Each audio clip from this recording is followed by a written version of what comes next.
Hey yo, what is up, Champions fam? It's Zeke 410 back with a brand new WWE Champions video, and I hope that you are all having an incredible Memorial Day weekend because WWE Champions and Scopely dropped one of the best events they have dropped in a mighty long time with Stone Cold Summer Shindig, which is running live now within May 2019's MLC, the Superstar Shakeup Contest.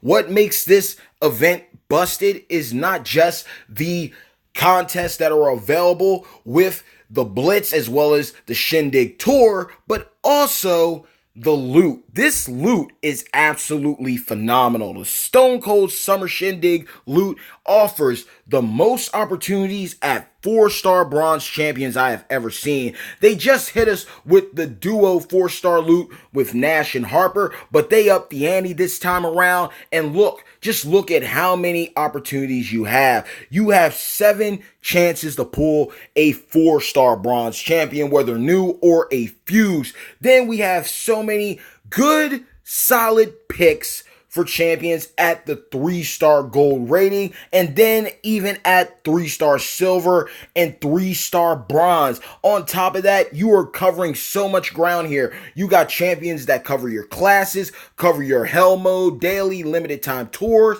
They cover your feud requirements, your trainers, your coaches, blitzes. Everybody is here that you need to get the job done one way or the other. It's a cash loot, and usually when they run cash loots, they usually have the best banners, and this is by far one of the best banners I've seen in a mighty long time. My broski Covenanted actually got lucky and pulled Attitude Era striker Steve Austin 316 off this banner. And I've seen so many screenshots and have seen so many comments within the community about the crazy pulls. On top of that, they have the return of the AOP Authors of Pain banner, giving everybody another chance to acquire the Green Gem Generation trainer in Razor and the Yellow MP trainer in Akam. Another stacked solid banner. And we also have the Superstar Shakeup 4-star loot with the Braun Strowman Monster Among Men 4-star bronze variant, Modern Era Showboat. My broski brother actually got lucky and pulled him at 4-star bronze. So congrats to you as well. And that's just proving that the RNG luck has been absolutely phenomenal this time around when it comes to these banners. And when it comes to the content has been stacked. We have had the Superstar Shakeup Blitz, and the requirements have been fair. I was able to do a couple of runs on Hell Mode alone, and I was able to get through it every single time, getting more keys for the faction keychain event, for acquiring keys and doing superstar pulls for superstars or extra dupe TP. We also had in the limited time tours the debut of Braun Strowman's Superstar Shakeup Tour, and I've been clearing it with Modern Era Powerhouse Braun Strowman instead of Modern Era Showboat Braun Strowman, just because I want to leave Showboat Strowman at fodder level until I get a solid fuse of him, because he is very close to 3-star bronze. But we also have the Stone Cold Summer Shindig. Now on normal mode, you clear it, you are going to get 7K in keychains for pulls and for that keychain event that I mentioned earlier. When you move to hard mode, that is where you're going to get your opportunity to get the Superstar Shakeup coins for the vault pulls, so you can try to get Attitude Era Acrobat, Rey Mysterio, as well as his gear. And then on hell mode, you get another opportunity to basically get a token case, and you get bags that are going to have the shards for Attitude Era Showboat Stone Cold Steve Austin. This has been one of the best all-around events all the way around. Even going to the deals within the store, you got the different packs, the different deals that offer you 4-star gold tokens, 4-star silver tokens. It's just busted. Even coins, 3-star silver. You got different deals within here with the cash offers here, so you can do the pulls and you get these coolers every single time you get these packs. This has been one of the best, and I know that I said that I'm going free to play in June and going free to play throughout, but I could not miss out on that deal that they had for $100, where you got one of each 4-star gold token. That is something crucial that everyone should invest in if they do have the disposable income for that. And I had to get it. I just had to. That took care of my roster completely. I am good to go from here on out. All I need now are just the TP for every champion, and I am Gucci. But what do you think about this month-long event? But before I go, I also want to know your thoughts on this. The other evening, we saw the official debut of All Elite Wrestling, AEW. And there we saw a couple of champions from the game make their appearance. We had guys like Chris Jericho going down in history for the first ever pay-per-view, facing off against one of the best wrestlers in the world, Kenny Omega. That was one of the greatest matches I've seen in a mighty long time, but Chris Jericho is officially now on All Elite Wrestling. Then we also saw Dean Ambrose, aka now Jon Moxley, make his proper debut. We also saw a clash between Stardust, who is now properly known as Cody Rhodes, facing off against his brother Goldust.